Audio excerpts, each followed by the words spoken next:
War Eagle, everybody. We are here, the War Report. Hey, man, I don't even listen. If you are an Auburn fan and you don't know what's going on this week, I just don't know. I have to question your fandom. Anyway, let's get past the preliminaries here. If you're on YouTube, make sure you like and subscribe. And already, we need numbers up. As I said in the last show, we finally passed our 100 subscriber mark. Thank y'all so much for subscribing to the channel and sticking with us and getting in on this great content about Auburn football. We are the War Report on Twitter and Instagram, and we are TW Report on TikTok. So, listen, man, let's get straight to the business. I don't want to prolong things, fellas. How y'all doing, man? I know everybody's got stuff going on this week. How we feeling? Well, man, Iron Bowl week. Listen, it snuck up on us this year. Yeah. It snuck up on us quick. So it's gonna be interesting playing our 8th game of the season against our biggest rival. So we'll see. But it don't feel right. It don't feel right having it. Yeah, don't feel right at all. Yeah. Definitely feels it's around the same time of the year, which is crazy. Like just because the season started late, it just feels really awkward. And then where it's placed within the season, like having 2 games after the Iron Bowl just doesn't feel It don't sit with me, man. It don't sit. I mean, but that's just what it is. It's that type of season. So Yeah. Oh man, here goes our number one Bama fan. Listen, I got a little bet going with Eugene. We got a hundy on this one. Every time we make a bet. And so I got to go with Auburn no matter what. But that doesn't mean I'm picking them. Well, we'll see. We'll talk about the picks here in just a minute. We'll get into that. All right, before we get into the game that everyone is here to talk about, let's just go ahead and run through the rest of the schedule. And we've got big news about the Iron Bowl that came out this week. So let's talk about the games nobody cares about. Probably the stink bowl of the weekend right now is going to be Missouri at Vanderbilt. Vandy acted like they wanted to play a little football at the beginning of the game last week, but they ended up being themselves for the remainder of it. Missouri, hey, it is what it is. Missouri is Missouri. But is anybody going to pick Vanderbilt to get their first win this game? No, man. I gave this man some credit. I picked Derek Mason a few weeks back just off GP. I was like, man, he gonna get one. Man, I think they got super blown out there. I can't remember who it was anymore. But man, it messed up my ratio for the season, man, with my picks. So Vandy ain't gonna win no games. And I still want, him to keep his job, for personal reasons. But still, they ain't gonna win. They ain't gonna win. Yeah, I don't think that Vanderbilt has shown any propensity to win football games this season. Mike, are you going to go out on a limb and pick Vandy in the upset? Hell no. Listen.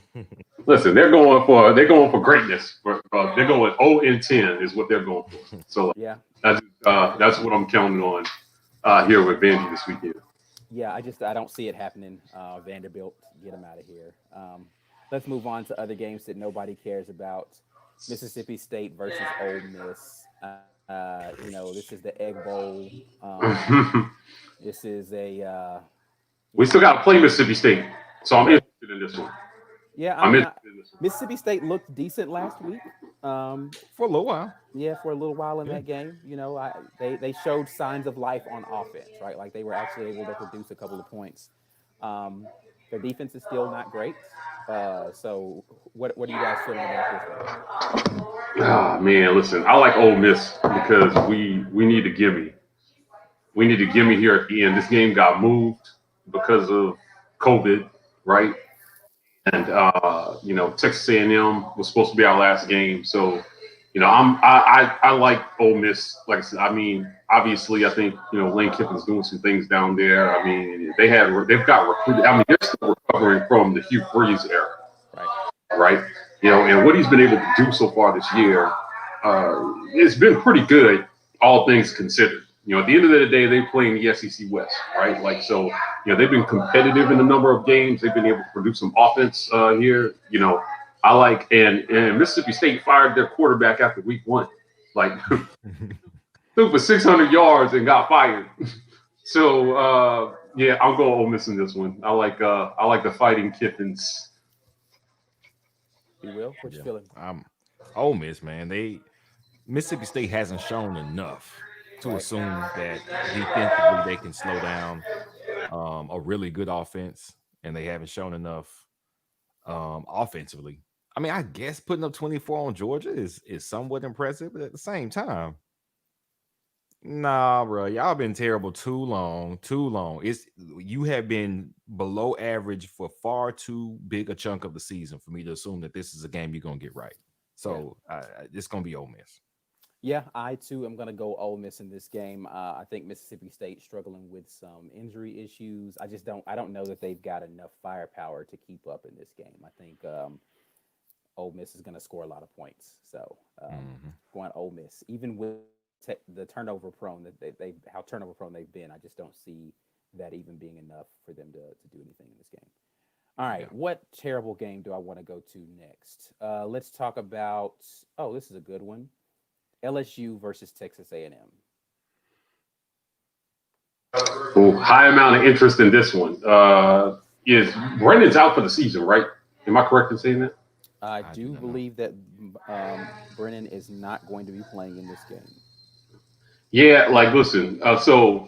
Um, I'm going to read from the book of Brian, chapter 5, verse 6. Hmm. In that Jimbo Fisher is mid, Well, is below mid, hmm. and Fisher is overpaid. Verse 9, right? But I have been high on Texas A&M all season. Not that I think they're the greatest team, but just I still think that they're a talented team. And Kellen Mond, like him or hate him, has been pretty. Yeah, He's been solid. he's been a game manager, right? Like he's Yeah. managing the game for them, right? Like he's not turning the ball over. He's he's getting the ball to playmakers, right? And he's just kind of running that offense. Defensively, I feel like this is a very underrated defensive team. They've got some talent. They can force some turnovers there. I like Texas A&M in this one. I was a little higher on LSU to begin of the season, but after Brennan went down, I think any hopes of them even having like an average year went down with him. So Texas A&M. Be will. Are you going to pick the upset here with your guy Jimbo playing against LSU? I have been consistent in two things all season. Jimbo Fisher is overrated, overpaid, and Kellen Mond is mid. Now I had to backtrack on that because he has actually played well. They've Okay. been in control of most games. He hasn't had to super ball out, but because I've been in control of most games, he's had good stat lines. He hasn't turned the ball over a bunch. So I had to backtrack on that. However, I have been more sure that LSU's defense is absolute garbage. That That's fair. Texas A&M is worthless.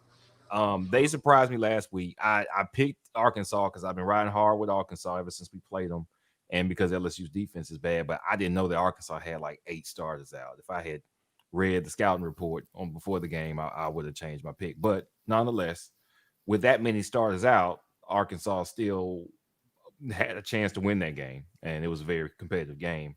I don't think LSU has the defense to hold Texas A&M back. Texas A&M, they in the groove. They've looked good. I think this is. I don't want to say this is their year.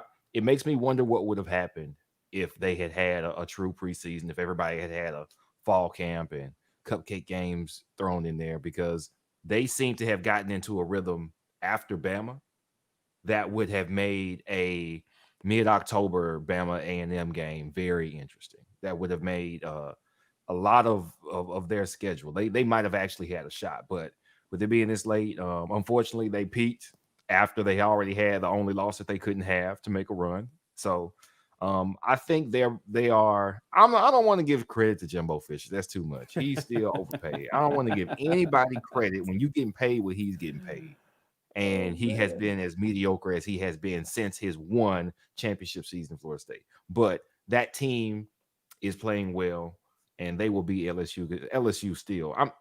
Yeah. What's they won last week? Ogeron got them together for a week. But man, it's like band-aids and scotch tape and duct tape for that defense, man. You can't feel that defense and expect to actually beat a good team, and they won't. So Texas A&M's gonna win. Yeah, I'm actually going to agree here that Texas A&M is going to win this game. I haven't been a believer in the LSU defense all season. I'm still not a believer in that defense. Yeah, because Arkansas is definitely not an offensive powerhouse. They gave up 24 to them last week. Yeah, Which that's not a ton of points. It's better than what they had been doing, but it's against an Arkansas offense that had not been a ton of points, right? yeah, So you're giving up. You almost gave up 30 to a team that doesn't score a lot. yeah. Texas A&M has been able to score this season. I don't see that trend stopping. I'm going to go with Texas A&M. Hey, listen, but before we move on, I gotta ask Brian. I mean, you got Jimbo Fisher some credit for this result so far, right? Like, Okay, I okay. mean, all SEC schedule, like, I mean, I know you're not high on them, but for the most, this is with this quarterback, I feel like this is a pretty impressive result for this team so far. And if they finish out the season, 9-1, they won't go. I mean, yeah, right, because essentially Bama has to lose two for them Right. to make it They're to not the in SEC there. championship, Yeah. right? Like, they're likely sitting on the cusp of the playoff if they can finish out some strong wins and the best loss in the country. I don't think they have a shot at the playoff here because Nah. what lands them in the I don't think playoff so either. is Bama losing a game prior to the SEC championship and losing the SEC championship. Well, right, that's what I'm saying. I'm like, they're going to finish on the cusp of the playoff is what I'm saying. So, like, Yeah. how like, when you look at this, I mean, this might be one of the better coaching jobs in the SEC this year. Is he Okay. on the list this year along with Gus Malzahn for I coaching? If mean, if we got Gus on Gus there, is on there, then I I'm on mean, there. I mean, right. So, so how much I don't credit give. are you willing to give Jimbo Fisher? That's what I'm asking. That's what I'm getting at. If you want to give Jimbo Fisher credit, and I would give him credit if you would be one to give Nick Saban credit for his seasons with a clear talent advantage that he has. And what I mean by that is Jimbo's been top 5 for like 3 years running. And we try to break into the top 8. Like we're usually somewhere between like 11 and 8 in recruiting. And I'm talking about recruiting. If you can get the type of talent that he's getting, you should have been having on the cusp season. Like we should have been there already. Kevin Sumlin was getting, he's a worse coach because he was getting just as good talent and he was getting the worst results. So I'll give you that. Jimbo is better than Kevin Sumlin. Jimbo ain't that $8 million a year good. He's just not. He's not worth what he's getting paid. So if you want to say that this is a better coaching season than his previous seasons, yes. Is he coaching up to his billing? No. That's as far as I'm willing to go. I can't go no further than that. All right, I just wanted to get you on the record. All right. So I wanted to get you on the record about this season because I think if they finish 9-1, that's and then win their bowl That's all right. game. They're going to finish 9-2 because we're going to beat them next week. All right. Anyway, let's move on Are to we? the next game. Are we? I think they lose too. I think it's possible. I think we can get them. Yeah. We can get them, will we? Yeah, we'll talk At about it home, next we week. got a chance. Mississippi State All at right, okay. Georgia. Yeah. They got a quarterback revolution going. That's not right. It can't be Mississippi Yeah, State. I think that's the something got switched. No. Yeah, someone got switched around there. Who is playing? How do I have Mississippi State at Georgia on here? I must have just skipped that. All right, forget that. Get that out. Is this off the screen? We're gonna pretend I didn't do that. Georgia's playing South Carolina this week. That's what it's. Oh, Yep. Georgia by 100 million points. Well, South Carolina, they lost free will to fight. Y'all saw that? I didn't see the Mizzou game, but I saw that. No pun intended. Yeah, Will Smith, listen, man, when a coach gets fired and your best players say, no, that's cool, I'm out, that's it. The season's over. That season's over for South Carolina, so they're just going through the motions, fielding players so they can get paid for the contract money, for the TV money or whatever it is. This is a formality. Georgia managed to scrounge up 31 points against Mississippi State last week, I think it was. They still mid or bad on offense, Georgia is, but they'll put up at least 30 in this game still, because South Carolina season's over. Yeah, this is the game that South Carolina smoked last year. I don't see them sneaking anybody this year with this one. So, yeah, I got Georgia. It's not even going to be close. I think South Carolina's going to win the rest of the year, which again makes me so upset we lost to them. But whatever. Yeah, I mean, listen, they're starting JT Daniels, right? At Georgia, yeah. Yeah. I mean, listen, this guy came out of nowhere, third guy down the list. And, he was going to be the starter at the beginning of the season, presumably behind. Well, he was going to be the number 2 behind. The guy that opted out. The kid's name is that opted out. Yeah, but yeah, they ended up having he was hurt, so he couldn't play, and they kept going with Bennett. Yeah, I don't know. South Carolina's trash. Whatever. I mean, he went 11 for 15 for 303 yards last week. Like, I mean, how keep finding quarterbacks and we can't find one? Like, I mean, how do they keep finding quarterbacks? I don't understand it. We can talk about that another day. I don't know. It just seems like, they've gone to their third string, still ranked in the top 10. Like, whatever. Well, to be fair, they started the season with their third string.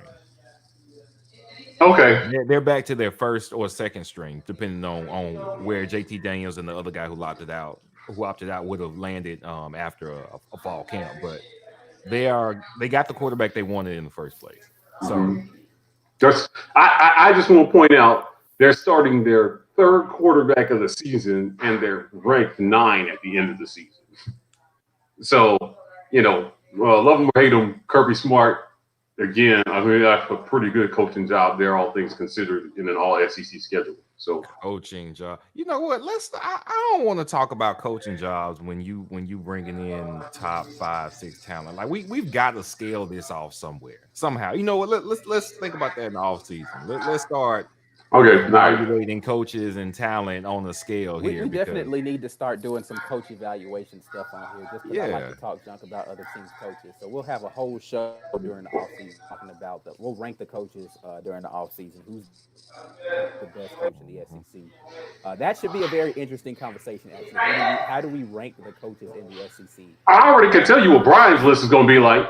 Nobody who has done anything is a good game manager. Right? That's Brian's list. Everybody, 1 through 10, everybody's at 10. The wins have to be proportional to the tools you have in the toolbox. All right? If I give you a hammer and a screwdriver and you chop down a tree, then you a better lumberjack than the dude who got a power chainsaw and all the ropes and all the other stuff. It's like that's just what it is. Some people are making something out of nothing or something out of a lot less than other coaches are. Okay. In the SEC, though? I don't know. I mean, in the SEC. The big dogs eat, the mid team mid. Okay, who's doing that in the SEC this year? Let me ask you this: where was Kyle Trask on the depth chart 2 years ago at Florida? He was like a walk-on or something like that. Yeah. I think he was a walk-on who got a scholarship. Either way, he was like third string behind Felipe Franks. Okay. So he wasn't even a starter in high school from what I remember seeing about him. Okay. He is a big, slow, lumbering quarterback, which is definitely the opposite of what we're seeing for the most part in the conference right now. Dan Mullen has him in Heisman with one go-to wide receiver, an NFL tight end who has been out of the lineup. Okay. And that is almost in no run game. Okay. And he's a Heisman contender right now. Yes, Mac Jones is a Heisman contender with, 5 NFL starters on the field around him. Florida's offensive line, they can't run the ball because their line isn't good enough. Dan Mullen is doing more to get Kyle Trask those numbers and that production than any other coach has. It's a better coaching job to me than any other coach in the conference. If Kirby Smart, if whoever was there had that type of production with their QB carousel, then that would be an impressive job. But they're not doing that. They get the talent and it leaves, and so they struggle. Dan Mullen didn't even have what was considered the talent. He was winning games with Felipe Franks, and they shouldn't have been doing that. Okay, so I'll agree with you on their team as a whole. I disagree about Trask's talent, though. I think he was always that talented, right? Like, because they're in the top, 15 of the recruiting rankings every year. So talent is not in short supply at Florida by any stretch of the imagination, right? So let's not act like he's doing so much more with so much less than all these other coaches in the conference. Like they get their fair share of talent. Again, it kind of bemoans what I think is going on at Auburn, where it just seems like everybody can go to their second and third and keep it pushing, right? Like, I mean, I expect that out of Florida. When was it last year when Franks went down and against us and Trask came in? Was it Trask? Mm-hmm. And we were like, oh yes. Starter that game. Franks was the starter at the beginning of the season. He didn't start that game. Trask. Trask and went down, and then the third string technically came in and did a service, but he kept it pushing, right? Like he kept moving. So like, I think that the talent is there. I'm not sure that his recruiting rankings and all that stuff really matters because these guys get, they get misevaluated all the time. I think he was always right. Like, so like, but yeah, as far as Florida's concerned as a whole, I would agree. Dan Mullen probably better coaching jobs, all things considered, in the conference. Because here's the thing about the SEC, right? Like the teams in the top half of the SEC are all in like the top 15 of recruiting. If you look at recruiting rankings, so everybody's getting their fair share of talent. I'm not sure the gap is that big between, after Bama and Georgia, the gap is not that big between the next four teams in the recruiting rankings of the conference. Well, the biggest difference is recruiting rankings. Yeah, you could go from Bama number 2 to, Florida 14, but the biggest difference there is usually 2 or 3 guys that are universally heralded as outstanding at whatever position they play. So, yeah, there's not too much difference. We might have just as many 4 stars, and we've been doing a great job at picking the right players for our system and evaluating on defense. That hasn't been a problem. We know our problem is on offense mostly with recruiting, but Derek Brown was a 5-star. If we take Derek Brown out of the class where we got him, which was 2016, I think it was 16, 17. Yeah, 2016, then we fall like 3 spots. Now you're saying, oh, there's not too much of a difference, but how different will we have looked as a defense without Derek Brown 2019? Like that one guy that takes you from number 10 to number 6 can make a huge difference if the guy hits. And so, yeah, we're saying, no, it's not too much of a difference. Georgia's getting 5-star guys. Bama's getting 5-star guys. Everybody else can get 1 or 2 here and there, but for the most part, that's who's getting all the 5-star talent. And yes, that 5-star talent, if that guy is that good, can make a huge difference, especially with depth. Because if we've got 4 stars everywhere. I don't think Papo is the only 5-star recruit I think that we've got on defense right now. Yeah. I mean, listen, I don't disagree wholly. I just think, in terms of rankings, I mean, when you recruit Derek Brown, yeah, I mean, in terms of stars and rankings, he's a top guy, right? What they end up being, has a lot to do with the system and, again, the initial evaluation of those kids. I mean, in your example, right, you're assuming that we don't get anybody else even serviceable, right? Right, no, like obviously he was a force, but remember we got the number 1 overall recruit in college football a few years back in Byron Cowart, and he transferred out. Right, that's true. And he's playing in the NFL right now. Did he stay on the roster? Yeah, listen, I saw his name get called the other day. Listen, he's playing in the NFL right now, so it wasn't. He came here and busted out. We ruined him. I don't care what anybody says. We ruined Byron Cowart. I don't think that you should be a number 1 overall recruit and bust out at the SEC level at any program. Well, he was here for great at Maryland either, though. So yeah, he wasn't that great in college, period. But he was here for Muschamp. Remember, he had like the Chucky doll imitating Dante Fowler, and he wanted to come play for Muschamp, but Muschamp was only here a year. The guy he came here for left, and he didn't really want to play for Rodney Gardner and Kevin Steele. He wanted to play for Muschamp. That was the problem. And everything else, I don't know if there was a guy anywhere who could have gotten out of him his best play, but I'm glad he's found it in the NFL. But he didn't want to be here. It was really what it was. He didn't want to be here. And I don't think you can fix that no matter how talented the guy is. All right. We can talk about this coaching stuff again. It sounds right, like my that's bad, going to my be a bad. really good show. So y'all make sure you off season. We'll have to do something to get some good pub on that. But let's move on to since we talked about Kyle Trask, let's talk about the team he's playing this weekend. The team he's playing for in Florida, facing Kentucky. Is anybody picking Kentucky in this game? Hell no, Florida big. Yeah, I mean Kentucky. Shout out to Eugene on this one. Shout out to Eugene on this one. I actually thought that Georgia would get Florida. And then again, Trask just keeps proving why he's the second best quarterback in our conference, right? Like, he's not that much further behind Mac Jones in my book. So like, I think Florida they've got it rolling right now. They've got an opportunity here to essentially be the best chance in SEC. They can still get in this playoff, right? Yeah. They beat Bama and win the SEC. Yeah, they're in. They're in, right? Yeah. I'll be interested to see how that turns out for sure. Well, yeah, I don't. Again, if Kentucky pulls this off, they'll do something that they barely have done for the last decade or so. Couple decades actually. They've won like what, two? Of recent one. Actually. I don't know. Kentucky sucks in this series. They'll continue to suck. All right. Is there any other garbage game that we need to talk about? We talked about Georgia, South Carolina. We talked about Texas A&M, Ole Miss. All right, let's get to the meat of the matter. Heading down to Bryant, we have the Auburn Tigers facing up against those other guys in the state. I'm not going to give them any respect this week. I'm sorry. Like every other week, I'm good with talking about Bama like they're real people. This week, screw them. Okay. Purposefully sipping my tea out of this. Love it. Okay. Oh, just in case anybody forgot, while I still have the ability to do this for bragging rights, just a reminder of what the score was last year.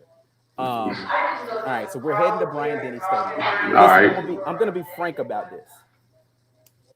Bo Nix has played well the last couple of games against suspect defenses. He has yet to play well on the road against a quality opponent. Yet. He has not yet played well against a quality opponent on the road in his career.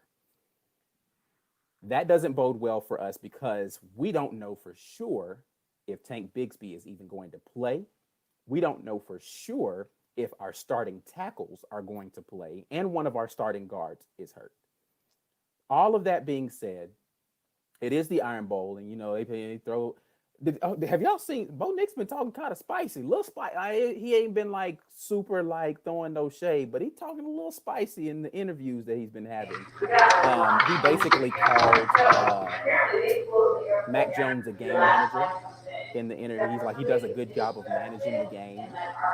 Basically, he's saying Mac Jones has a bunch of talent around him, so he does a good job of getting the ball. So he didn't say like, it's just you have to watch the interview to get like, he wasn't like, I don't think he was trying to like throw, but it was just like, I don't know if you can say that, Bo. Bo, you might want to back up off of them statements right there. And then he was like, you can throw statistics out the window in this game, and I was like, oh man. That's a loser's argument. We'll get to that, but that's a loser's argument, I think. That's what you say when you know the other team is better than you. Yeah. Personally. Yeah. And he said something about, it's going to be important that we take advantage of our opportunities in the red zone because this is going to be a close game. And I said, whoa. Talking spicy, boy. I ain't mad at it. Okay. He has supreme confidence. So, and this is another thing that he said. He said that. Keep going. Yeah. He said that Bama has put up. They were talking about the reporter asked, "Do you feel like your offense is going to have to put up a lot of points in this game because Bama has been scoring a ton of points, almost 50 points per game this season?" And he was like, yeah, but they haven't played a defense like ours. I said, whoa, Bo, calm down, settle down, son. They scored 45 against us last year, and that defense was better and their offense is better this year. Slow down, son. Slow down. You're talking spicy. And the game's in Tuscaloosa. Yeah, you're talking real Okay. spicy, son. I'm not mad, but you know what? I'm not mad at it. But it was just I laughed a lot during that interview. I laughed a lot during that interview. I was like, oh, this dude really like it at this point. I'm almost like, vote. He's oblivious. He like really like he lives in this bubble of we can win every game. We're that good, even though we haven't shown it on the field. Which I love his confidence in his teammates and in himself. But I just need you to slow down a little bit on some of these things that you're saying. Yeah, listen, those are some bold statements. Like Yeah, I expected a little bit more coach speak from him going none. into the oh, Yeah, it was the kind of speak that you have before a high school game, right? Where you're playing your rival in a high school game. But it's like you don't you I don't know, man. Anyway, go ahead. Listen, bottom line, I watched a lot of the other fellow Auburn content creator shows, this week. Um, Nobody's putting anything bold out there. Like, I keep hearing, throw the records out, throw the stats out, going into the Iron Bowl. And listen, man, there's some truth to that, but let's just all live in reality here for a second. They're a much better team than we are. For sure. Much better. They are much better offensively, right? They are more consistent defensively, right? And they are a better coach team, right? Arguably everywhere but defense. I think that we are a better coached team on defense, even if More talented defense. yeah, but they're more talented defense. So I don't see a lot of areas in this game that Auburn actually has an edge, right? And we have been historically in Tuscaloosa over the last 10 years. We have not gone in there and come out with the win many times since 2010. I mean, the last time I can think we went over there was the comeback, right? Last time we won there. That's the last time we won there. And we were down 24-0 in that game and had the best player in college football, arguably in college football history at the time, right, as our quarterback. So yeah, I'm glad that you brought that up, Isaac. Like I'm very shocked at that. On one hand, I like the confidence, right? But the realist in me is listening to those statements, and I'm thinking to myself, I'm like, yo, this is he's giving them that's locker room fodder for Alabama. For sure. The Coach Saban has those quotes up on a poster board somewhere in that locker room. So well, he every day he faxed he emailed the statements to somebody else to put them up in the locker room. Well, yeah, right. But you get what's That's up. not funny. I'm sorry, Coach Saban is not funny. So I But apologize. But I mean, like that is. I don't think feeding them motivation is what we need to do for this game. Not right? At all. Yeah, that's not what you want to do at all. Mac Jones is not a game manager. He's not. He didn't do that last year in the Iron Bowl when we beat them. Now he made some mistakes, right? But he overthrew the one ball that was pick six by I think it was Smoke. Yep, Smoke. Right, and then he underthrew the other one that got caught by McClain. Yeah, he was under pressure and he threw it into the back of Jacobs, right, and it bounced off his back and we took it back for a touchdown. But for the most part, I said it last season. I said, you know what? Even in the loss, I was really impressed with how he played. I thought, hey, if you're a Bama fan and you're watching this, given that you lost what was a Heisman contender in Tua before that game, you can't be really upset with how he played. And then he comes into this season and immediately is in the Heisman conversation, right? Not just with game. He does. I mean, I don't know how Bo could say that. Like Mac Jones does have game managing stats. He's got Heisman stats, right? He's got Heisman stats. Our quarterback doesn't have Heisman stats. So I'm going to ahead and blow up any suspense here before the end and just going to tell you guys, my heart says, yes, we have a chance because it's the Iron Bowl and anything goes. But the analyst in me is saying Bama, Auburn. I'm picking Bama in this one. I'm picking Bama in this game. Yeah, which again, I'm not upset at that pick. I can understand that pick. I actually am picking Bama as well. I'm going to tell you how I think we can win the game. Okay, fair Um, enough. but I don't. I don't. It's going to be a convergence of the stars that allow that to happen, right? Like we can dive into keys to the game and all that kind of stuff on Saturday pregame show. But today's is really just about analyzing what we see and what we've seen on the field. And what I've seen on the field is Bama is the better team. Um, Even if they, give up what our season average is in points to us, that would be close to 30 points per game. They're averaging 40 plus per game. Mhm. And so our defense is going to have to play out of their minds in order for us to even be competitive. And I think it's going to be difficult just because they're so balanced. Like they don't rely on one thing or the other. Like you can't make them one dimensional and think that that one dimensional is not a dimension that can beat you. Right? If you decide, all right, we're going to take Najee Harris away. Okay, he can catch the ball out of the backfield, and they have three ridiculous receivers. Mhm. If you decide, all right, well, we're gonna let you guys run the ball and try to keep everything in front of us, you're gonna die by Najee Harris slowly. It's gonna be except with a better pass game, right? Like we were getting bludgeoned. If we had played better against the run this season, I'd feel better about our chances. Yeah, Um, we gave Last up a week lot to we were Gray. getting Is it Gray? crushed. Yeah, Gray. Gray was crushing us Oh last week. boy. You can't play like that and expect to beat Bama. Okay, so I just want to point out the ridiculousness of all those statements because all that was. And I've been hard on him. I started to come around the last few weeks, as we played some really bad defenses and he started to play better.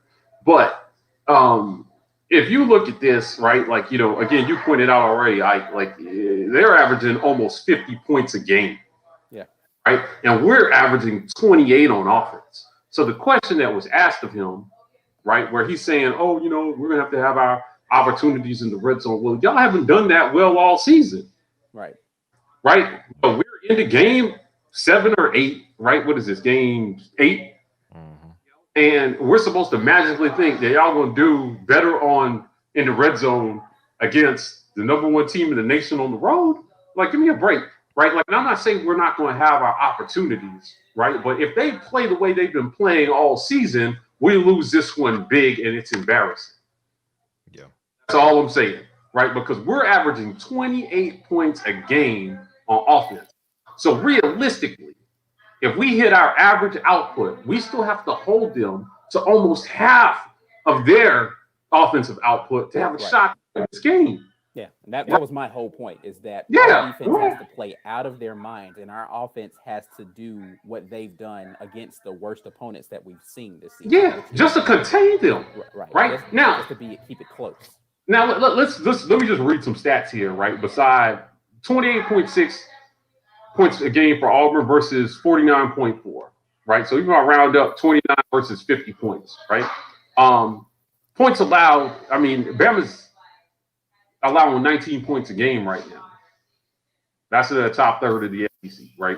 We're allowing 22 points a game, so we're not terrible, but like again, that disparity gap between what they're scoring and what we're scoring, and this has been our thing all year is we believe our defense is opportunistic enough to get turnovers and give our offense some chances, but can we score enough points to beat a good team? So the question all year, right? Georgia game, like, listen, I don't care what you say. I know our defense didn't play great, but it's not like they ran hog wild on us, right? 6 points. We scored 2 field goals and we lost that game. You're not gonna win many games playing like that, right?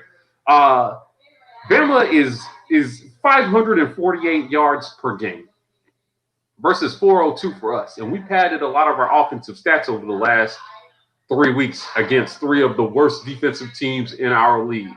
But that was well below 400, right? So like I don't want you to get that twisted, right? Um, 366 yards passing per game on offense is not going to get it. If we give up almost 400 yards passing to Mac Jones, there's no chance that we win this game, right? Now, no Jalen Waddle, right, which certainly helps, but I don't know, right? Like versus 232 yards per game per the crap talking Bo Nix. Bro, you ain't even throwing for 300 yards a game Like I don't want. That's why I don't want to. The ridiculousness of his statements are beyond me, right? And then in terms of yards allowed, I mean, again, they're giving up less than our average on offense at 359 yards. So if they played at their average, they're holding us to less offensive output, right? Which doesn't bode well for us at all. And if I'm whoever's calling this game, right, for Bama, I'm making Bo Nix, Sarkeesian. right? Bo Nix is going to have to beat me in this one. He's going to have to play the game of his life because I'm not giving up a yard on the ground. Nothing, especially if Tank is not playing, right? That's all I'm saying, right? Like, so, I mean, kind of going to the bottom here, we're giving up 165 yards on the ground versus 118, 165. Again, if we give up almost 200 yards rushing in this game, forget it, it's over. Because you're not going to have Mac Jones and then give up, over 150 yards of rushing and think that we're going to stay in this one. We don't have, let's be real, we don't have the offense. Like, listen, the only way we win this game is if Bama blows it. If they have to blow it, we need help. Right? We are out talented, on the offensive side of the ball by a lot. Mm-hmm. Right? I mean, their leading receiver, is and this is again, this is more of a, to me, it's more of an indictment on Bo because I believe we have one of the best receivers in the league. Yeah. And Seth Williams. But you still need a quarterback to get you the ball. Right? And Bama's got, Smith, and he's got almost 1,000 yards receiving and 10 touchdowns this season. Right? Our guy could have those kind of stats, but he's at half that, half the receptions and half the yards and a third of the touchdowns. Because our offense is just not as good as theirs. Right? Like look what Georgia's defense did to us, and then look what they did to Georgia offensively. Right? Like that's the gap. So, again, I like, man, you ruined my night when you told me Bo Nix said that. Like I was almost like, you know what? If he manages the game and our defense gives us some chances, but if he's really going in with that attitude, right? Like I'm not sure that's a good attitude to have going into it. I think you can I don't mind the attitude. I don't mind the confidence. I mind the statements being made in the interview. Almost right on autopilot in front of cameras. Well, that's the attitude, right? Like the attitude that will allow you to say that in front of cameras, knowing what you've produced this year so far. Right? Like I would just like to be quiet and go out and let your play speak for you. But and I think he found a little fool's goal last year in getting the win after playing poorly earlier in the season. After we scored 2 pick sixes to help us win that game. And that was his point. He's like his defense is going to help bail him out in some scenarios. So we're going to keep ourselves in the game because our defense is going to produce. And our defense has been opportunistic all season and forcing people into uncharacteristic mistakes. But you have to look at who's making those mistakes too. It's not just, the quarterbacks that have been serviceable this year, our defense hadn't been turning those guys over, right? Like how many turnovers did we force in the South Carolina game? We lost that game. How many turnovers did we force in the Arkansas game, right? Like any quarterback that's decent hasn't been making the mistakes that have kept us in games. We have been opportunistic against a freshman quarterback in LSU, an awful quarterback at Tennessee, a not great passing quarterback in Kentucky, right? Like the games where we've been turning the other teams over, the other quarterback honestly wasn't that good. Like he was just an all right dude or terrible. So any guy that has half a brain, Bennett, who is not a great quarterback, but do anything disastrous against us. We couldn't stop the run. You didn't have to. So, and that's essentially my problem is we have been bad against the run. Let's just be frank about it. Like against any team that is decent on the ground, we lost the South Carolina game because we couldn't contain the run. We were getting beat in the Arkansas game because we couldn't stop the run. We were losing. What was the other game that was close and we almost lost it? Ole Miss game because we couldn't stop what ended up being mostly a running quarterback, but we couldn't stop their ability to pick up third downs on the ground, right? They were running the ball effectively against us. Bama has one of the better balanced offenses in our league. But I don't know. I just don't know how you go there. Anthony just asked this question, and this is something we have not talked about yet, but we do need to talk about this. We mentioned him not being in this game. How much impact do we think Coach Saban not being on the sideline is going to be in this game? It's not gonna matter. In-game coaching, Nick Saban is like that. It doesn't matter. Like the turkey is cooked by the time they get off the bus. The game plan. I know Saban's a part of the game plan, especially on the defensive side. Sarkisian's been doing a great job. His wide receiver concepts, from when he was here before to Atlanta and back, like he has these boys looking good on offense, man. Like the wide receivers, it seems like it's a more dynamic. I remember, what was it, when Loxley was there? It was like a slant, RPO. Like that's not it anymore. Like this looks like a competent, dynamic NFL offense is what it looks like. And he's got way more tools. And Sark's in control of the offense. I think all the planning that goes into coaching a defense is done in game. Nick Saban messes up more than he wins a game in game decisions. Yeah, I was going to say that. I was going to say, historically speaking, when the game has been close, we actually benefit from his game management, right? Like, but Gus seems to have his number in those close games. But if it's a close game, Gus knows how to just get under his skin some kind of crazy way, and they do something stupid, and it allows us to get some cheap stuff that we typically get. But I just don't. I'm with Brian. Like, I don't think that him missing this game is going to matter in terms of game management, right? Like, I just don't think the game is going to be close enough for that to even matter, personally, right? Yeah. Like, the only thing that I mentioned this to Mike before we hopped on. I think the biggest thing is that Sarkisian's been there before, but he hasn't faced Auburn before, right? Like nobody on their staff that is currently there has faced, an Auburn team yet, right? And so there may be some things that we're able to do that'll, catch them off guard in the way that we do. But there's enough tape out there, and those guys are prepped well enough to be able to at least game plan for most of it. But you don't know until you actually go out there and face a guy what he's going to do to you in critical. Nick Saban does, but again, that hasn't necessarily benefited them all that well in close games. We'll see how much it impacts this game. I don't expect it to be a huge impact on this game at all. So we'll see. Yeah, I mean, Caesar's hopping in. Yeah, I mean, listen, yes, War Eagle, welcome. War Eagle, just in time. What's up, man? So, Caesar, I gave us the lowdown on Bo Nix belittling Mac Jones going into this one. He didn't belittle him. Like, I don't want to make Wait, what happened? Statements. What he said about He said F Mac Jones and everybody that love him. He said, first off, F your school and no. As a school, a university, and mother effing crew. Yeah, he said everybody. But no, what he said was that Mac Jones does a good job managing the game. He essentially called him a game manager in his most recent interview that he had with AL.com. Tell him the rest. And he talked about how you led the easy stuff. There's more.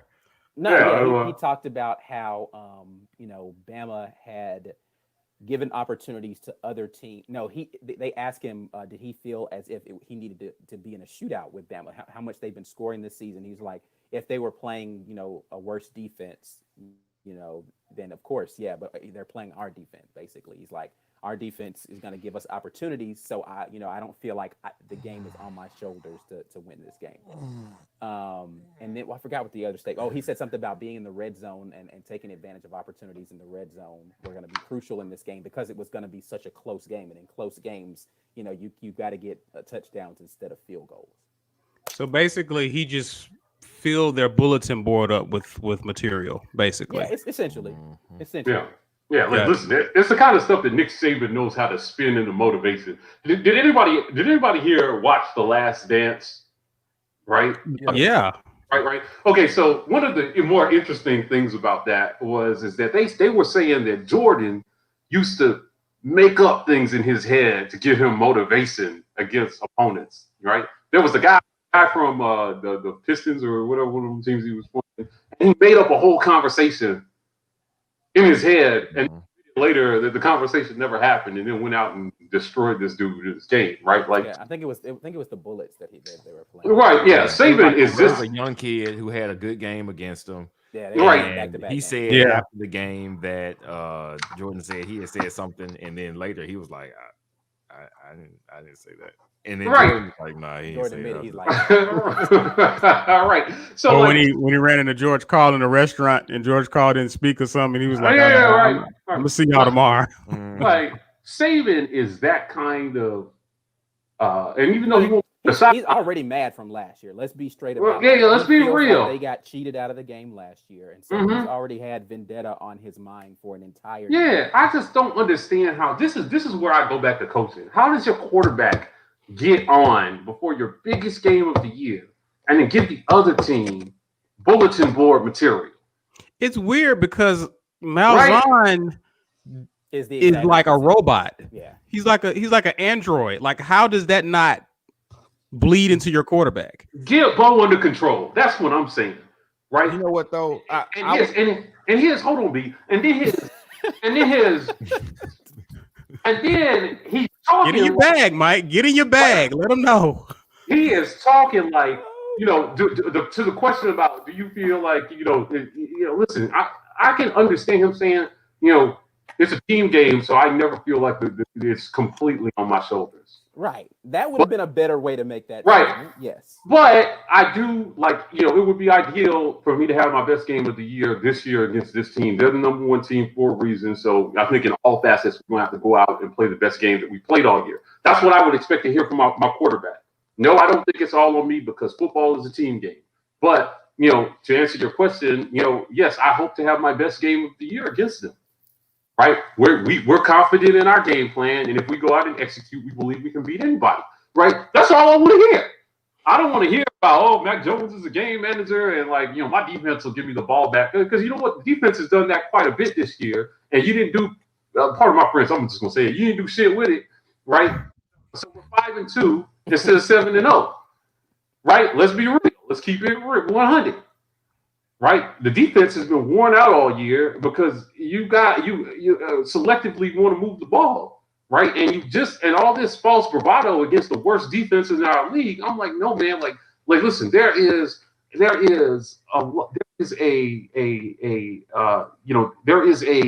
honor and humility sometimes, right?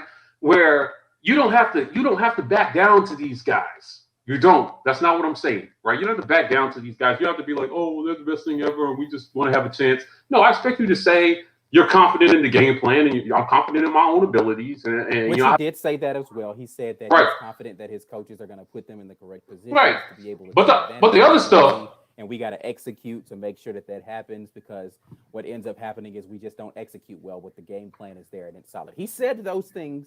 All right. Well. Yeah, but again, you can't negate it with the other stuff though. Yeah. Right. So let's be frank though. That's the story of Bo Nix as a player, is that he does these great things that are exactly what you want him to do, but then he turns around and he negates it by doing these other boneheaded things. And you're like, dude, can you just not do this stuff? If you could just, matter of fact, you don't even have to be great. Can you meet me somewhere in the middle and we'll deal with that? But you throw out all the good stuff that you do because you do this other stuff. You just like, dude, you can't do this. Listen, if Waddle was playing in this one, they might score 60 on us, right? Like, I mean, think about it. It was a better defense last year, and Waddle went nuts for like 4 touchdowns. And Devontae Smith has been on a tear this season. So so I'm just kind of like, hey, I want to listen. I hope I'm wrong about all this. For every Auburn fan that's watching this, absolutely. I hope I come back on Saturday after the game and eat hella crow, right? And I hope Bo balls out. I hope he throws for 400 yards, and I hope that we are celebrating an Auburn victory. I'm just telling you, For that to happen, I personally think Bama's going to have to give us some help, right? Mac Jones, at this point, I just don't think that he goes out and has a bad game. I think he has a slightly worse game than how he's been playing, right? I think that our defense plays a slightly better game than what they've been playing, right? And I think Bo has to have one of his best games of the season, and then hopefully a chance, right? A career, right? Okay, fair enough. Okay, Bo. Tank is still questionable, right? Questionable. Yep. Right? He hasn't practiced yet. I don't know, guys. He needs some help, bro. Yeah, a lot. He needs some help, bro. Like he needs someone to take the pressure off of him where he can do his job. He doesn't need the game on his shoulders. Those are some weak shoulders. Shivers will show up for this game. Listen, he blasted somebody's helmet off in last year's Iron Bowl on his way to a touchdown. Probably one of the more iconic pictures in Iron Bowl history, right? It was a great picture. Oh my goodness, right? So I believe that running back by committee can get this done. Everybody has to show up, though. Right? Yeah, but what about the O-line? We're missing we don't even 40% of them too. Have the we heard O-line for that run game. Yeah. We had two guys got hurt. 3, right? Oh, yeah. Left tackle, total, right tackle, and one of the game. guards. Trouble. So that's what I'm saying. Like he needs help. Like well, at least Bo's confident. The entire battery that was never been his problem. Winning is now a question mark. The O-line and the running back we had, it's all a question mark. We have no idea what we're gonna get. Maybe they know when they're talking confident because they're just playing chicken a little bit. I don't know. But as far as we know, we're not even gonna be at full strength for the run game that has made Bo serviceable. Why would I assume that Bo Nix is about to turn into Deshaun Watson and be slinging it all over the field to a wide receiving core who has been not 100% dependable? Yeah, I mean, the key to us even having a prayer in this game is going to be keep away, right? It's the exact same thing that I've said every game since we found a run game.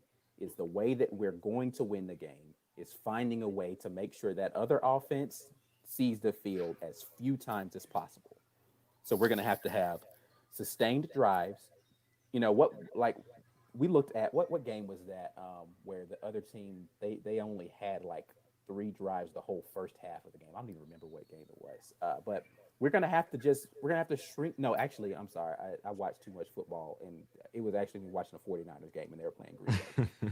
But no, that's what happened in the 49ers Green Bay game. It's like the first half of the game, like Green Bay barely touched the ball, and the Niners were in the game the whole first half because Aaron Rodgers just wasn't on the field enough for them to score points. That's how we're going to have to win this game. They're going to have to make sure that they're not picking up 40 yards per play. It needs to be something like 7 yards per play. And it's going to be sustained drives down the field consistently every single time. Like we have to have very few big plays. So we need to make sure that we're consistently just chipping away at them and keeping the ball away. We're going to win this game. I agree. I agree with all that.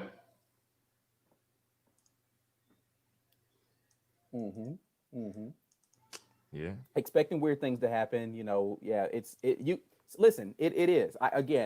There is lightning in the bottle to be caught in the Iron Bowl. Every single time we have a prayer, the year that we won in Jordan Hair, there's lightning caught. That's fair.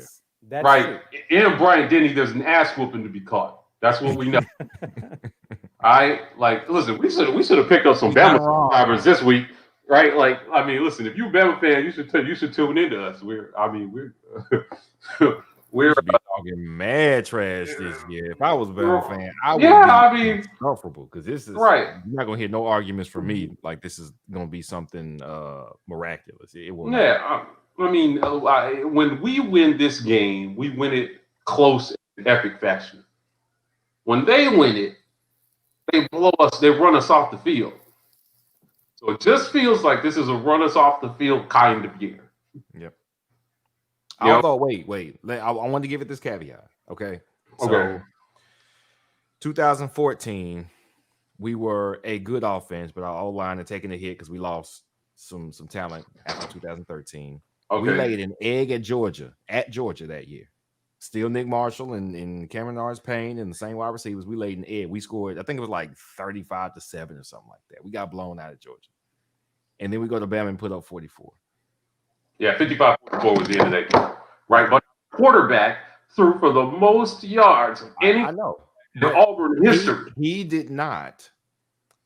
Nick Marshall wasn't throwing the ball that well the entire year. He had a career game after having a good season. He had a career game against Alabama. 2016, we were terrible, so I don't even want to talk about that. Well, that's what they gave him, though. That their defensive game plan was set up for that. Make him beat you with their arm, and then he had a great game. Right? Like, which is going to be their game plan this year. Right. So I have more confidence in Nick Marshall than I have in Bo Nix. But what we have to remember, Nick Marshall didn't talk a lot either at all to anybody about anything. But one of the biggest differences is that apples and oranges. We are apples and pears actually. An indomitable Alabama defense anymore. That's the thing. Even in 14, they were down a year, but they were better than they are now. And last year, Bama's defense has gotten progressively better this year. Like early in the season, they were like uncharacteristically out of position a lot. They were uncharacteristically missing tackles a lot. When we looked at that Ole Miss game and we saw that Bama defense, we're like, what is this crap on the field? Like they just couldn't tackle anybody. Yeah. If that Bama defense shows up to play against us, we have all the hope in the world because our offense feasts on poor tackling and feasts on missed assignments, right? If the defense that's been playing the last couple, and then we have to look, okay, who's been that, and that's what I was gonna say. They have played bad offensive teams the last few weeks. They've been getting the same appetizers that Bo Nix has been getting, that to make us feel like okay, he's Kentucky, getting better. Mississippi State, Tennessee, Georgia, which their offense isn't great. And then the last one was Ole Miss. So they've been playing if you take Georgia out of their last 5, they've played trash offenses pretty much every week. Okay, let me ask you this: how many points we got to win to even be how many within points do we need to score to make this to be within striking distance of Alabama? At least 42, 35, 42. 35. I said 35. Okay, all right. We scored 23 on Tennessee and Jordan Hare. So you're telling me? No, you're telling me. We scored 20, you're telling me we scored 30 points. Oh, that's we right. scored 23 as an offense. Okay, well, unless we're expecting smoke to go off again. Unless we're expecting smoke to come through for another pick 6. I'm saying we scored as an offense 23 points on Tennessee at home. What you're telling me is Bama's defense, as underwhelming as it's been compared to previous years, is comparable to Tennessee? Right. Yeah. Like, listen, I agree. Same B? Wholeheartedly. No, wait. I am not saying that they are that bad. I'm saying that a couple of things always narrow the gap. Number one, it's that Gus Malzahn coaches this game better than he preps and plans. Like we go into most games like, what is he thinking? Why would he call this? Why don't we see more of this person? Alabama, we get his best coaching effort every year. No, not every year. Not when it's in Tuscaloosa. No, right? Because when have we 2018 gone to Tuscaloosa with a decent team? 2018, our O-line was bad, our running back was bad. We did not have a shot because we did not have the talent. Okay, I'm just saying, listen, in the last 10 years, we have not, this game has only been closer than 2 scores one time.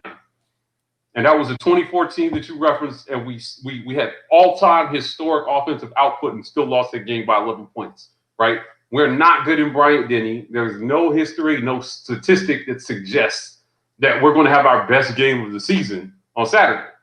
I'm just my point is, even we've seen our offense when it's not at full strength, we've seen our offense not take advantage of bad defenses. Right? Right. Yeah. So what do we have to go on to tell us that? And when I say bad, I mean average defenses. We see what we've done to LSU, but I'm saying given where we are now with our team, injuries and what have you, what do we have to go on to say that we're going to take advantage of Alabama's vulnerabilities on defense? Listen, if you listen 60 minutes. Yeah, if you listen to all the other sunshine pumpers, Caesar, right? They'll say, "Oh, it's the Iron Bowl. Throw out the records," right? Like that's all everybody has to go on, right? Like I'm like, that's ridiculous. That's a loser's argument. We have to pay attention to what this coach has done since he's been walking Auburn sidelines. When he goes to Tuscaloosa and lays eggs. Oh, again, okay, time out. Okay. So I'm just saying, I don't have a lot of confidence that he figures it out this year. Exactly. Y'all know I want Gus Malzahn fired. He should have been fired after 2018. Okay. Okay. So you should be on this trade. Yeah, you should be with us. You should be on this trade. What we argue about? I still want to give credit where it's due. I am separating the years where we were a bad team before we got to the Iron Bowl, because it's almost like having a puncher's chance only matters if you are in the same weight class to be in that match in the first place. All right. So if we're in the game, we get to the end of the season and we're 6-5, we don't have a shot. Like, y'all didn't build a good team coming into the season and y'all didn't develop. We are bad. The other team is good. There's not a discussion to be had there. Sure. So most of the years we've gone to Tuscaloosa in the last 10 years outside of 2010, 2014, we have been a bad team. 2012, we were historically bad. Okay, so we were very bad. So in 2011, we went in ranked 24, right? And we got beat 42-14. 2011 was a home game. No. Odd numbers. I mean, even numbers were there. Odd numbers were here. Oh, you're right. You're right. I'm sorry. You're right. But we were also a very bad team in 2011, or very, very mediocre team. We were 7-4 going into that game. If we're not a good team, I mean, like at least 9 wins on the board already, it's not going to be a game. It's just not. So the stats are off a little bit this year because we don't have those games. We didn't get warm-up games. We don't really know exactly what we're going to look like from week to week. We're kind of getting a guess. We all go into these games on Saturday and saying, if Bo Nix does this, we don't have a read on what we're going to do against the team. We know what we don't we know? No, we don't. I mean, we y'all been calling it from week to week with the teams that we've been facing, right? I mean, this defense is bad, right? Yeah. I mean, listen, the analysis has been spot on all season. I think we know exactly what we do against good teams and what we do against bad teams. I think we know more about the opponents than we do about us. I think we know that team. That's all you need to know in this game. That's all you need to know in this game. But my overall point was that the simple determination that we're away at Bryant-Denny and we aren't good is the complete story, because it's not. I think Gus punches above his weight class in this game, but he still needs to be close in talent in the type of team he has. We are not close in that. And that's why I don't think we're going to win. But I don't think it's as simple as he can't win there. If he took the 2017 team to Alabama, then maybe we would have won that game. Well, to be clear, I never think it's that simple. What I'm saying is the icing on the cake, the sealant for me is that it's there. All other things considered, the fact that it's there is why I'm off the Auburn train this week. Right? For some reason, on a odd year when we are in Jordan-Hare against Bama, the stars align and Malzahn is ready.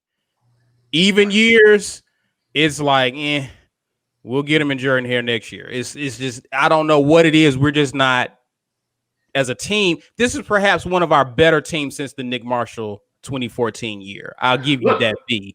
But I just feel like the things that have allowed us to move the ball with consistent success don't appear to be in place.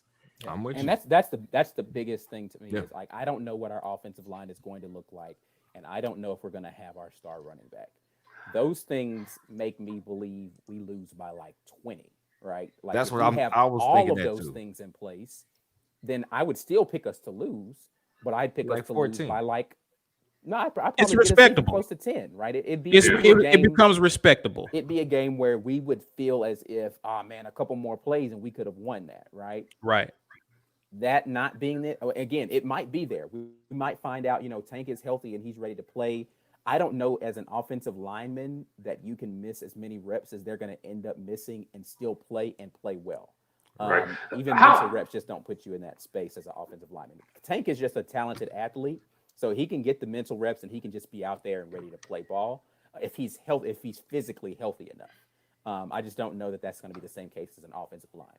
How significant is it that we're not playing this game following Georgia this year?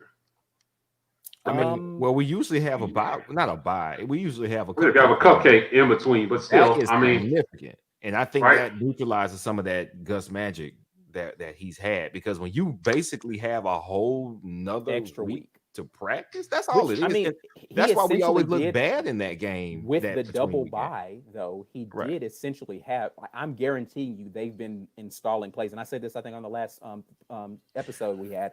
They've been installing plays for Bama for 2 weeks now, which is part of the reason probably why we looked against Tennessee, is because they were spending some of their prep time prepping for Bama. Right? How much has their game plan been sort of nullified, though? Yeah. Right. Now, again, that's the issue for me. That is essentially why not all of it, but I'm pretty sure some of these plays have been scrapped. Yeah, they have to readjust what they were going to do. So again, for me, that's the reason why I feel like it's not going to be the outcome we want, because a lot of what they wanted to be able to do, which they've probably been prepping to do for 2 weeks, doesn't look like it's going to be on the field. Right. Yeah. If I'm Bama's D coordinator, I am game planning to stop Bo and Seth, right? Or make those two beat me. I'm sorry, make those two beat me. Because I'm not gonna let you run the ball on me. I'm not gonna let you play. Keep away from my quarterback. I'm gonna make Bo Nix roll out to his right and do what Bo Nix does in these types of games. He's done better though. Like we got to give him some credit. Like we've been playing bad defenses. When somebody has been breathing down his neck, he has actually found space to throw. It wasn't always a good throw, but he has found space to throw in the pocket or just outside the pocket. He's doing the things that we said, why are you doing that? And he's done those questionable things less. I just need to see him to do it in 2 scenarios that I've yet to see him do it in, right? Mm-hmm. Big game on the road. On the road, right. Until he does it in those scenarios, I'm not going to believe in the maturation of Bo Nix. And let me ask you this. We ask this question every week. How many times do we want to see Bo Nix throw the ball in this game? This game. That's going to be a rough one, because I think it's different this week. It's different this week. I think they're going to force him to throw the ball upwards of 35 times this game. Yeah. But how many times do we need to throw it to be successful? So to be successful, if we're successful in this game, in order for us to be successful, we need to have a heavy dose of run, right? We need to be able to run the ball a lot to gain yardage. And Bo Nix needs to be still sub 25. We need to put up a ton of rushing yards, because if he's having to throw the ball a lot, that means it's either a track meet and we're having to go back and forth with them and do a bunch of stuff, or we're behind and they're having to manufacture a lot of points late, and he's going to be throwing the ball a lot. Him throwing the ball if he throws the ball above 30 times, that means that we have not produced enough points into the third quarter to make it where we can just comfortably just run the clock out type of thing. Right. Or the defense has not done its job, and either takeaways and short field type situations to get us some points, to steal a couple of points on the board. Yeah, I think if Auburn wins this game, this will be game of the year. I think that this will be one of the most epic endings in Iron Bowl history, right? Yeah. Things will happen all game. This has to be Tommy Tuberville against Florida level. What the heck did I just watch? Yeah, I remember those. Then you know what? Gus is off the seat. Gus keep his job for at least a whole nother year if he pulls this off, which he won. Oh no, it's not even a contest. If he wins this game, there's no chance he could lose the last 2 games. Oh God, if he wins this game, man. Oh God, I'm that's 3 out of the last 4 years he will have beat Bama. Oh my gosh, if he wins this game, he's our coach. Like he may, they might give him an extension after the game. Oh gosh, yeah, they might give him another $50 million after he wins it. I mean, I don't see it happening. I'm just saying, when you're looking at this, there's not a lot for you to love about the matchups that we have, right? I think I said it last year, and I was dead on. We played Bama last year. I said our defense is going to have to score for us to win this game, right? They scored twice. Now, I'm not going as far this game, but I think that we need to pick off Mac Jones again this year. I don't think if Bama doesn't turn the ball over, they don't lose. No, for sure. Yeah, Right. no, we have to. I'm going to go out on a limb and say we have to at least force 2 turnovers in some form or fashion. Some form of fashion, right? This game. All right, yeah, you got to sack, fumble, interception. You got to go and you have to get the ball out of his hands, give our offense a short field, and then and get some gimme points for this to work, right? Like, and then from our quarterback, we need some of those bravado plays that he makes to just work out, right? Like, I mean. I hate it because I think when he completes those types of passes, it encourages him to do that more. The truth is, the receivers are making great adjustments on the ball, and and people are like, "Oh, what a pass by Bo Nix," right? And I'm like, "What? Ooh, you know what? Terrible pass." That scares me. That scares me, Mike, because this is the game we don't want him to do that. Right, but this is when he pays for it. But if you listen to what Ike said, he said in the interview, I have no doubt he's going to go out there and do that. We just need it to work out. You guys need to go watch the interview yourself. You need to go listen to this again. I'm scared. Me too. It was definitely interesting. I was like, "Oh, wait a minute, Bo." I don't know. How are we looking on defense in terms of health before this week? Newkirk went out last game. Yeah, I don't know. Yeah. Defensive line, I think we're going to be a little thin in our rotation again. It's just like the convergence of injuries and depth on the defensive line, as well as the injuries that we have up front on the offensive line. That's what's dampening my confidence. If we were going into this completely healthy, right, like everyone who we needed to be on the field was going to be on the field, I would give us a puncher's chance in this game. I feel like this is kind of like the 2017 game against Bama when they limped into Jordan Hare, and we was able to take advantage. I think we beat them by 2 scores or something like that in that game, right? I feel like we're limping in to Brian Denny. And they're going to take advantage of the fact that we're hurting in certain personnel, and I feel like it's going to be a repeat of that, but in reverse. Except it's going to be, instead of 12 points, it's going to be like flip those numbers. 21. Okay. Yeah, I don't know. It's going to be an interesting game. I think we got a lot of things that we need to. But I feel good about the coin toss. We're going to get the ball, and then hopefully we don't defer and let Mac go out there and just go crazy first drive. It's going to look like 2018. It's going to be competitive for a half. Gus, we're going to have some plays. We're going to have enough plays to catch him off guard, a couple long plays, and then that's going to be it. 2018 was the year where 55-21. We went in tied at half. Was the tap to himself touchdown? Was that Jason Smith year? Was it? No. I don't remember that. Jason Smith? Was that 2016 when that happened? I think you're thinking 2016. Okay. Because we were down like 10 or like 6 to 19, and then he caught that ridiculous touchdown to get us to 13. And we're like, "Oh, we got a shot." Yeah. So anyway, we'll see what happens. We will be back at you. The game starts at 2:30 or 3:30. What time is kickoff? 2:30. 2:30. 3:30 Eastern. All right. So we will be back at you guys still at 10 o'clock, our normal time on Saturday morning, doing our keys to the game and our pregame, whatever. We'll know what we know about who's going to be injured by then, hopefully, who's going to be playing and all of that kind of stuff. And so we'll give some more concrete ways that we feel like Auburn can pull this game out based upon what we know. If you haven't already, make sure you're clicking and like and subscribe on the YouTube channel.